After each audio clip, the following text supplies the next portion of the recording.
নমস্কার। আজকে আমাদের চেরাপুঞ্জিতে শেষ সকাল। তো আবারও বাড়ি ফেরার পালা। বাড়ি ফিরে নিজেদের রোজকার জীবনে ব্যস্ত হতে হবে। এই মেঘ, বৃষ্টি, ঝর্ণা, পাহাড় সবকে ছেড়ে যেতে একটু মনটা খারাপ হচ্ছিল। আগের ভিডিওতে দেখিয়েছিলাম যে কেন্ডেম ওয়াটারফলসটা দেখে হোটেলে আসতে আসতে অনেক সন্ধ্যা হয়ে গেছিলো, তাই হোটেলের আশপাশের ভিউটা কেমন দেখতে সেটা আর তখন দেখতে পারিনি। আজ সকালে আরও বৃষ্টি বেড়েছে। আমাদের হোটেলের জানলা দিয়ে একটু মেঘ সরলেই দেখতে পাচ্ছি একটা সুন্দর ঝর্ণা আর ছোট্ট নদী। যখনই ক্যামেরা অন করছি তখনই দেখছি আবার মেঘ এসে ঢেকে দিচ্ছে। তেমনভাবে আর স্পষ্টভাবে দেখাতে পারলাম না, কিন্তু ভিউটা কিন্তু দুর্দান্ত। যদি এটা মেঘলা না হয়ে রোদ আলো ঝলমলে থাকতো দিনটা, তাহলে সুন্দর কিন্তু ভিউ পাওয়া যেত। আজ বাড়ি ফেরার পালা। রাত 9টায় আমাদের গুয়াহাটি থেকে ট্রেন আছে। যাই হোক, এখন আমাদের হোটেলকে বিদায় জানিয়ে আমরা বেরিয়ে পড়েছি বাড়ির পথে।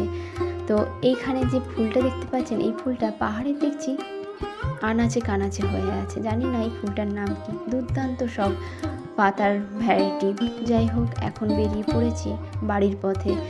যেতে যেতে ভাবছি কোথায় একটু দাঁড়াবো যেখানে সুন্দর ভিউ পাওয়া যায়, বা অনেক দেখার তো জায়গা ছিল, বাট এত বৃষ্টির কারণে আমরা তেমন কিছুই দেখে উঠতে পারিনি।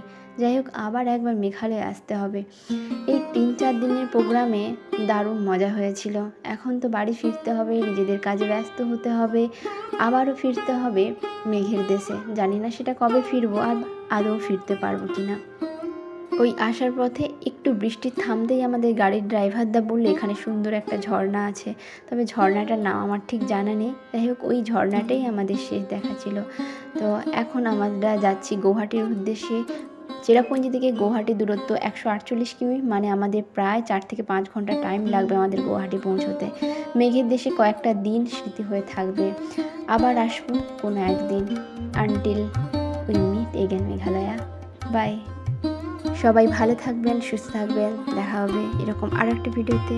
By friends.